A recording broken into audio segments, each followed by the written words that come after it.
రామచంద్రారెడ్డి గారిని ఎమ్మెల్యే చేయడానికి కేవలం మేము రాజకీయాల్లో వచ్చినాం. ఈరోజు మీరు అది గమనించాలా. ఆ రోజు మీరు చెప్పారు మాచర్లకు పుంగనూరుకు ప్రత్యేక దృష్టి పెడతా, అభివృద్ధి పదంలో తీసుకెళ్తా, ఒక విజనరీ నాయకుడు అని చెప్పి మేము నమ్మి మిమ్మల్ని మీ అడుగుజాడలో నడిచినాం. కానీ ఈరోజు మమ్మల్ని ఒంటరిగా వదిలేసి పుంగనూరు నియోజకవర్గానికి దిక్కు లేకుండా వదిలేశారు సార్. మా ఇన్ఛార్జ్ వర్యులు పోరాడిన పోరాటం లేదు. ఏ ప్రోగ్రాం చేసినా కేసులే, ఏ ప్రోగ్రాం చేసినా దెబ్బలే, ఏ ప్రోగ్రాం చేసినా కొట్లాట్లే. కానీ మేము భరించినాం. అందులో భాగంగా ఏదైతే ప్రాజెక్టుల సందర్శనార్థం మీరు పుంగనూరు నియోజకవర్గానికి వస్తే ఆ అంగళ్ళలో అడ్డుకున్నారు, పుంగనూరులో భీంగాన్పల్లిలో అడ్డుకున్నారు, మీ పైన రాళ్ళు వేశారు.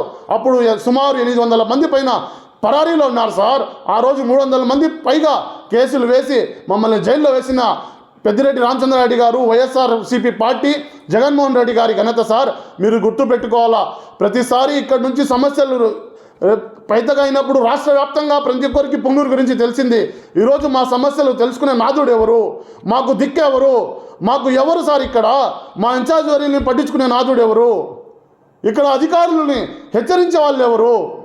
ఏదన్నా ఉంటే నాయకుడి పైన ఇంకొక నాయకుడు బురద చల్లుకోవడం సామాన్యం, సహజం. రాజకీయాల్లో ప్రత్యర్థులు ఉంటారు, ఒకరిపైన ఒకరు బురద చల్లుకోవడం సహజం. కానీ వేరే నాయకులు మాదిరి మా నాయకుడు తప్పు చేయలేదని మేము భావిస్తూ ఉన్నాం. మా నాయకుడు చిల్లర వ్యవహారాల్లో వెళ్ళడని మేము భావిస్తూ ఉన్నాం. మా నాయకుడు ముక్కుసూటి వ్యక్తి అని మేము భావిస్తూ ఉన్నాం. మా నాయకుడు నిప్పు అని మేము భావిస్తూ ఉన్నాం. అందుకే ఈరోజు మీ ముఖంగా మేము సమాధానం చెప్తున్నాం సార్. మా నాయకుడికి మీరు న్యాయం చేయాలి, పుంగనూరు నియోజకవర్గానికి న్యాయం చేయాలి, మాకందరికీ మీరు న్యాయం చేయాలని కోరుకుంటా ఉన్నాం. ప్రతి ఒక్కరికి మరొకసారి పుంగనూరు నియోజకవర్గ అభివృద్ధిపై మీరు దృష్టి సాధించాలా.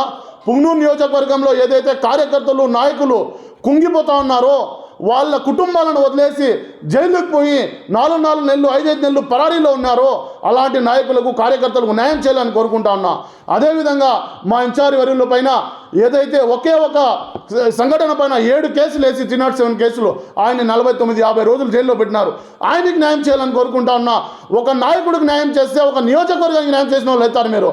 ఈరోజు మీరు వాళ్ళని గాలికి వదిలేసి వాళ్లకు ఇష్టం లేని వ్యక్తులు ఆయన పైన అపాండాలు వేస్తూ ఉంటే, కుట్రలు, కుతంత్రాలు, షడ్యంత్రాలు చేస్తూ ఉంటే మీరు చూస్తూ ఊరుకుంటా ఉంటే మా కడుపు కాలుతా ఉంది సార్.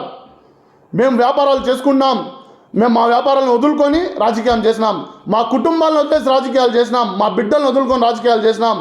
9 నెలల నా భార్య బాలింత సార్. ఆ రోజు నేను అరెస్ట్ అయ్యి వచ్చినా నాకు తెలుసు ఆ బాధ ఎట్లుంటుందని.